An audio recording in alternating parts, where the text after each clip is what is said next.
All right. Gerbert. Getting tired of these bitches, I don't need one. These hoes call me Jordan cause they all want my Peter, son. Look up at the stars, didn't know I was gonna be one.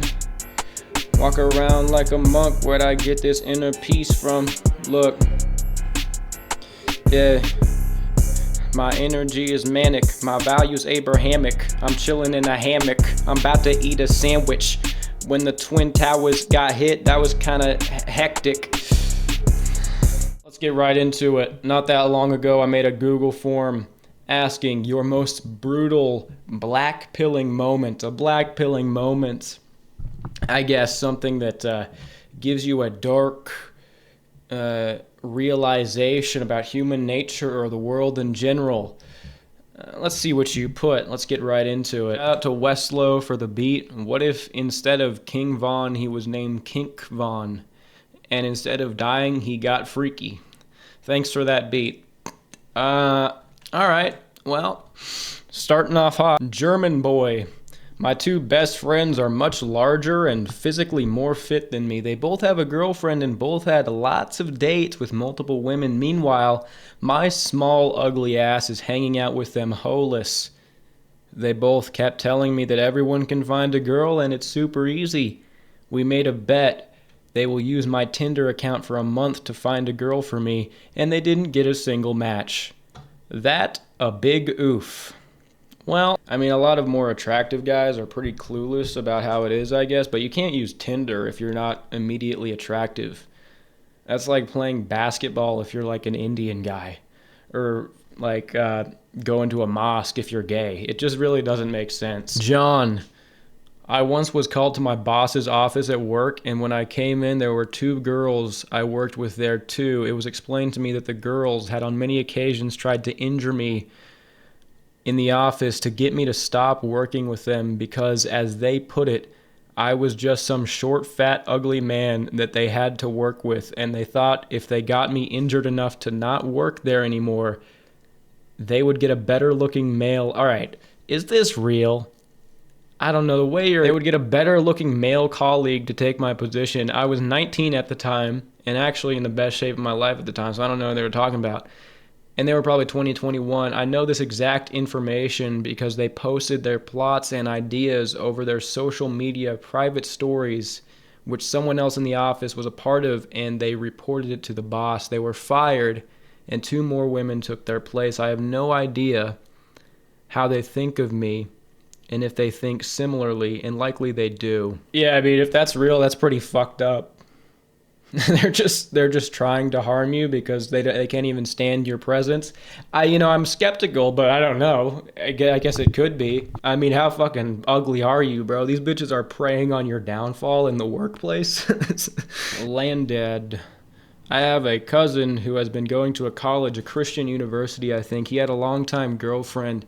He seemed to have it all, but a couple of months ago, I found out that his girlfriend of more than 4 years, they were high school sweethearts, cheated on him at a frat party.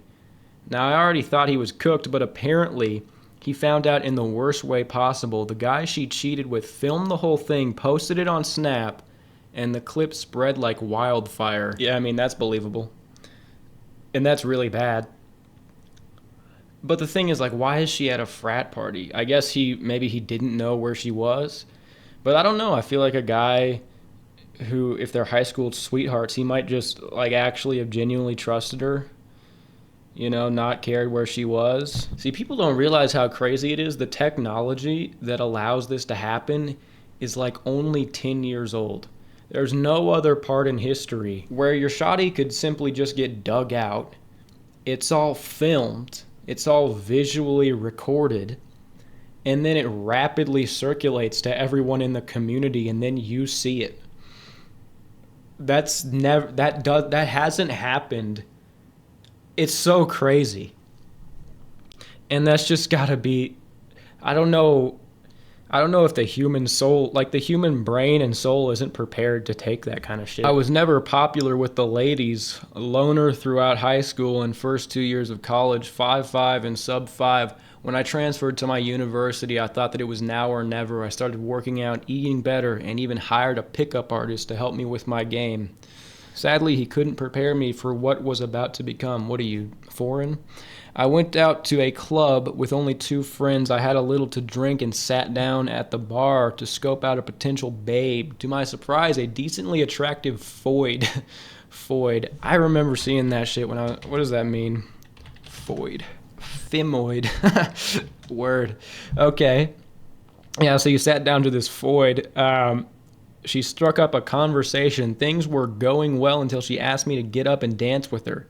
Keep in mind that bar stools are high and masqueraded my height. As soon as I arose, I could see the disdain wash over her face. She told me that her friends were calling her over, even though she walked into the bar alone.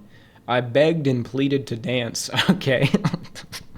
Even grabbed her hand. As soon as I touched her, she started screaming and spit in my face. Okay, I mean, some of these stories are fucking ridiculous, dude. Claiming to the bartender that I was trying to assault her, I ended up beaten in an alleyway by some other males. No shot. No shot. This is real. I'm having a hard time believing it. Not, like, brutal shit does happen, but I don't know. It's just, like, sometimes the way it's written by some other males. They say the worst thing that can happen is she says no. Maybe this young man's story begs to differ. So you're sitting at the bar. Some girl sits next to you. You stand up. And then she's immediately disgusted, begged and pleaded to dance, grabbed her hand, and then she started screaming and spit in your face. If you immediately saw the disdain on her face, why are you then begging and pleading? You have to have self-respect. But even then, if this did happen, you didn't deserve it, obviously. Walter, reflecting on blackpilling moments is akin to delving into the shadows of human experience. One such instance stands out, observing the pervasive impact of entrenched systematic inequalities on individuals' destinies, witnessing the relentless cycle of disadvantage where socioeconomic circumstances dictate life's trajectories. Evokes profound introspection. It unveils the harsh reality of a world where opportunities are not distributed equitably and where merit often succumbs to circumstance. This realization pierces through the veneer of meritocracy, exposing the underlying injustices that corrode societal foundations. That shit crazy, bro. No cap. Now, that actually is, it's a little bit extra, but that actually is well put. Shout out to you, Walter. Principal Tater. It felt like I could solve all my problems if I just threw my phone away. Easy access to the hub, endless scrolling, and endless YouTube videos. Maybe if I didn't even have the option, I would have more sovereignty over myself. I was gonna do it, but now I realize more and more aspects of our life are becoming tied to smartphones, and there's no sign of it getting better. Communication, banking, maps, alarms, socializing, etc. I think it's a threat to society due to its control over people and collection of all of our information, but we didn't see it coming, and now we're too deep. Yeah, so true, Principal Tater. You know, this technology, it promises to free us. It promises to make our lives easier. You know, we have maps all the time. The currency's digital, easy. You know, we don't have to carry a satchel full of coins. It's just numbers on a screen now. We could talk to people across the world. But it's a Faustian bargain.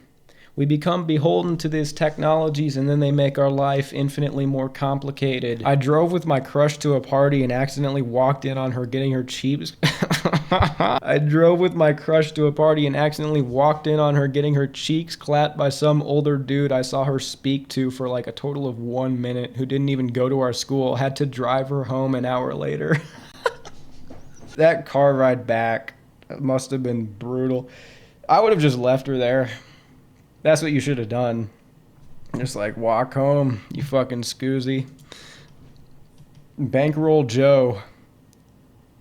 The one time I tried to talk to a girl in the train, she started screaming loudly. Does this shit really happen? I don't really believe it. You're just like, hey, I thought you looked pretty cute. Can I get your number? And she just starts fucking screaming. In the comments below, tell me if you think this is real or if stuff like this has actually happened to you. Maybe like I've never cold approached. I'm never going to, because I mean, I think that shit's a fool's errand, but tell me if this actually happens. I don't think someone's just going to scream in your face unless you said some crazy shit. Sam, gotta say the most blackpilled moment I've ever experienced happened when I was a junior in high school. There was this girl I liked, and I remember asking her out, and she said she was not looking for a relationship right now. Fair enough. A week later, a new kid shows up at the class she and I had. Dude was majestic. And her and every girl in class started hitting on him, and I walked right out of class and went home. I've seen this happen. Like a new guy comes to school, he's tall and attractive. Girls will immediately make it obvious they're interested. This is what I'm learning here. Too many of these things are recounting memories, rehashing the same lesson. All these guys are cold approaching, trying to create momentum or attraction that's just not there. It would be obvious. If that doesn't happen to you, that's not good. What you have to do is you have to facilitate being around someone for a long time to get past your looks. Because propinquity, liking people the more you know them, is a real thing. I started college recently, and I thought that once I was away from my parents, it would be easy to find a social circle because they never allowed me to have friends before. What? Even though I did everything people have recommended to get friends, everyone is so cold and unwilling to talk now. Everyone's in their own little bubble, and you can't become a part of it if you aren't already. Even if you find someone who isn't unwilling, why bother? Everyone's brain rotted. Everyone just hollowly spouts TikTok social media references, and no one has substance anymore. I don't use social media, so I almost literally have a language barrier between me and other people my age. Why deal with the difficulties of trying to form a bond with someone if you can't get the same experience with less problems by doom scrolling forever? No one even has meaningful bonds anymore. It's all surface level. You're in college. In college towns, there's lots of young people. There's stuff going on. You know, it's the only time you're in this. There's actual culture. It's like a society. And once you get out of that and you're kind of thrown into what our country and most Western countries are now, it's very empty. It lacks all that. So if you can't socially take advantage of being in a university, of being in college, I don't know what the fuck you're going to do outside of it, going to work all day in isolation, you know. So this is kind of important. You should, this is your chance to form bonds. And maybe a little bit is this like a superiority complex. There is some truth to it, people being brain rotted. And if you don't use any of it, you'll just be having a conversation. And you're like, what does skibbity mean? Who is the Rizzler and why does he have a gyat? You know, you might not really get any of it. But there are lots of normal people out there who don't use that much media. There are. You go out and talk to them and they're so chill. They're like so much better than people who are on the internet. They're not like constantly comparing themselves, talking about mogging or doing any of this gay shit. They're like more individuals. They have like unique aspects about them, rooted in reality. There are certainly going to be some of those people in whatever college you went to. You have to, now, especially now, what you got to do is think about it. You got to think about where these people will be. Maybe a church close to the college, maybe something like a chess club. These situations, maybe you're not open to church, maybe you don't like chess, but there's got to be something. Got to be something you could join that has people. You're probably just not looking in the right places. HD guy, I'm a 25-year-old guy and slept with a 40-year-old single mom in the same bed where her 5-year-old daughter... Okay.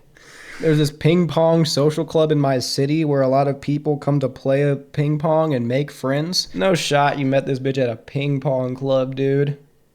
I asked if she wanted to team up with me for a double game. She agreed happily, and her play was impressing. I mean, yeah, she's used to handling balls, I suppose, and she left every now and then to check on her daughter. Invited me for dinner to her place. She was like, I'm rich, I have a nice house. Yeah, because she divorced her husband, took all his shit. Gave me a BJ, looked to my right, make sure the daughter's still sleeping. Because the mother was making some noises. I felt so bad in the moment. She was sleeping like an angel facing... oh, my... See, like, I want to blame you because, like, you shouldn't have done it, obviously. But it's just evil that there are mothers like that doing... It's just... Oh, man. Gerb the Third. I once gave a cookie I had from the end of lunch to a girl I liked at registration while she was talking to some other guy who height mogs me. Okay. She thanks me for giving it to her, halves it with him, and continues the conversation she was having. You just got cucked by a cookie. You just got cookie cucked. See, this is why the same lesson over and over. Why are you just giving a cookie to a random woman? She doesn't like... It doesn't work. That shit doesn't work. Get signals or be around someone for a long time until they begin to maybe like deeper aspects of your character. Those are the only two options. There are normal guys who ascend through having a community, okay? Having an actual social circle. You can't just be giving a cookie to a random bitch and think that's going to work out well. She's going to simply take that cookie and give it right on over to, Chad. Christopher McDonald. I hooked up with this girl on a college campus. We got interrupted by a fire drill and had to exit the building. All the students gather outside for a head count. That's when the girl pulls this random dude from the crowd and introduces me to him. She then proceeds to tell me it's her boyfriend. That was 7 years ago. They're currently married. Wow. See, I don't know what the worst fate is. The guy from earlier who he got cheated on and it went viral, or this where he's oblivious and he married her. Oh, dude, this is cooking my brain. I'm Latino American, and there are lots of passport bros in my country, man. It's very annoying to watch them making eye contact with girls and doing that smile, and girls just melting. A girl I liked laughed at me when I told her I like her. Then she says she likes North Americans. Oh, wow. I no longer like her, but that's stupid AF. Now, the blackpill moment was when I proposed again to another girl, completely different. Told me she likes Germans. I don't know, I feel like white dudes have more options thus. Where am I supposed to go? The jungle? Africa? In reality, I don't think too much about it. Yeah, see, that's the thing about passport bros. Like, you're just robbing these Ecuadorians from their fucking shot. The Gyat man. I have a female cousin same age as me, and when we were 8, I told her if she didn't remove her Barbie's clothes, she will die. Okay, well, you're just a sick fuck. I don't know what this has to do with blackpilling. I've grown up in the same neighborhood for the past almost 2 decades, living across the street from a public school building. You would think I probably attended that school due to the sheer convenience of living across the street, but I didn't. Why, you might ask? It's because that public school building is in reality a retirement home for senior citizens. I'd rather not get into specifics due to privacy reasons to not dox myself, but this once school has been internally renovated for public housing for senior citizens rather than demolish this abandoned school, and it's been that way for as long as I can remember.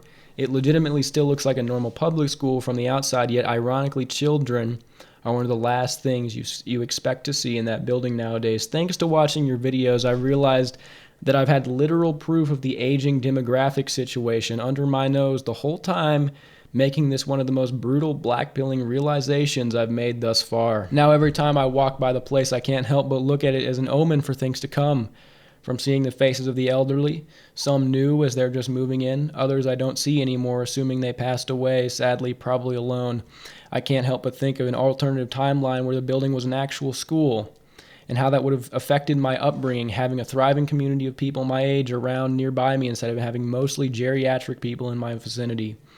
I wouldn't be surprised if these sort of renovations becomes a trending thing in the coming decades. Then again, the age of retirement will probably be so high that the concept of retirement, getting a pension, and going to a home might not be a thing in the future, sadly, as apparently by 2050, the number of people aged 50 and over is projected to go by 8 times, while the number of children under 5 will have halved. It just goes to show me that these things have been happening for decades, and it's too late to undo this. Things will simply play out.